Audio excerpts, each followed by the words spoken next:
This video is gonna be epic, cause I'm a cowboy.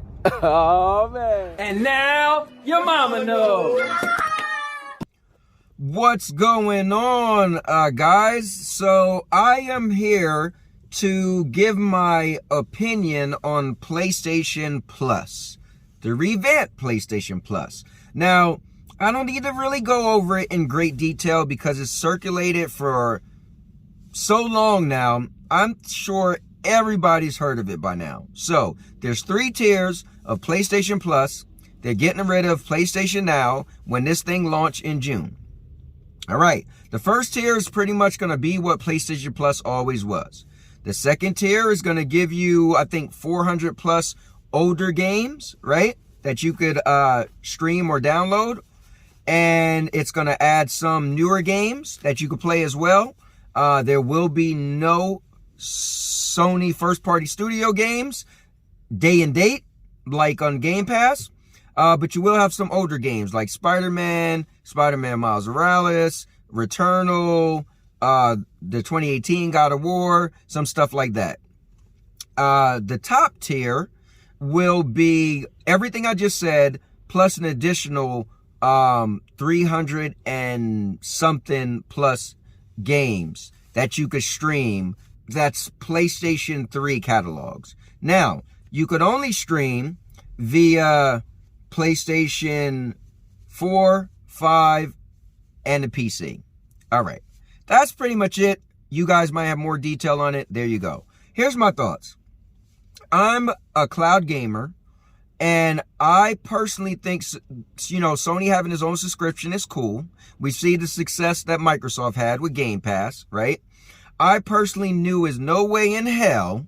No way in the rotten hell.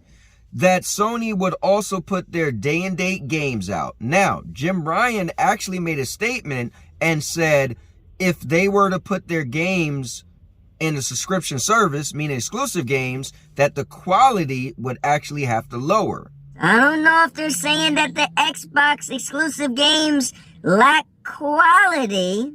But that was interesting for him to say that. And honestly, I guess I kind of see if you put it in the past, you're not going to make as much money as if you sold it by itself, if it's a best-selling game. So they take so much time and money to make these Sony exclusives and they sell well.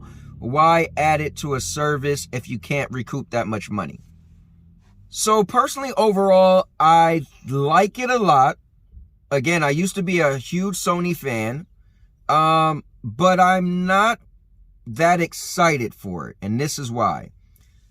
They didn't spell out how many games will be supported by their cloud streaming. Now, they said it's going to be over 700 games when it launched, and that's awesome. But again, many of you heard me say I'm not into older games. So these, you know, how many older games, that does nothing for me, okay? Now, I need to know how many of these games will be supported by their cloud service. I'll say it over and over and over. Like, Game Pass has a bunch of games, right? And majority, I want to say over 90% of Game Pass games is supported by their cloud streaming service, xCloud. So I just need to know how involved is their streaming service going to be. Now, they also mentioned that they'll have Returnal, and as far as I know, Returnal is only a PlayStation 5 game. So are you going to be able to stream Returnal?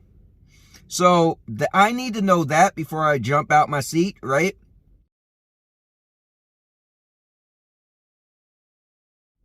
And also, they have no mobile support at all.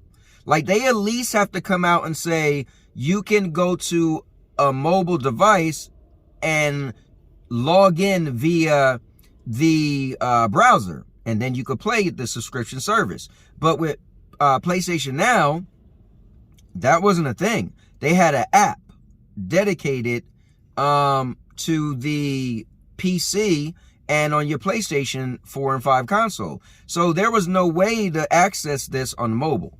So personally, I think it's good for Sony.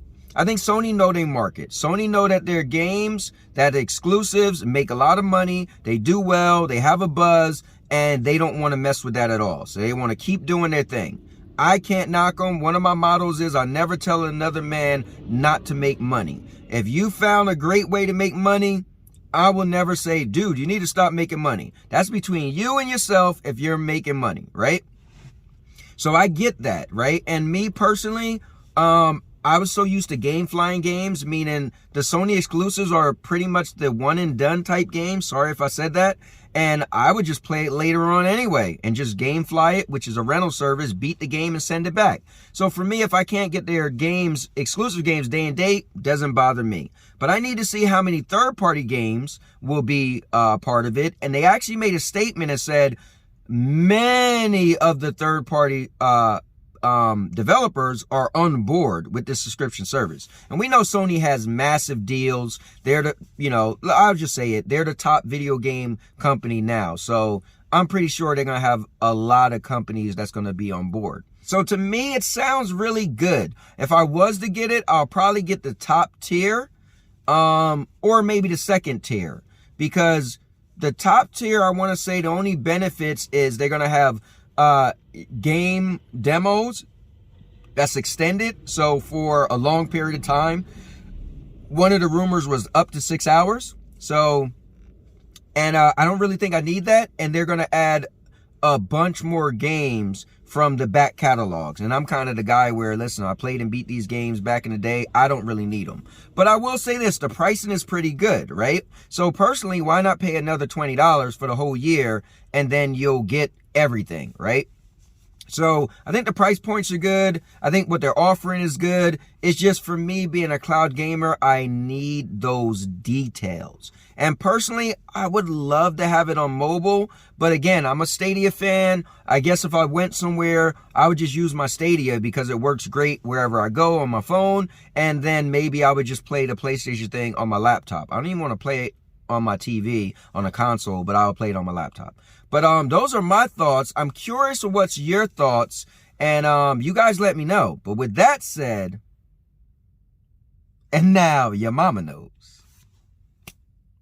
And now your mama knows.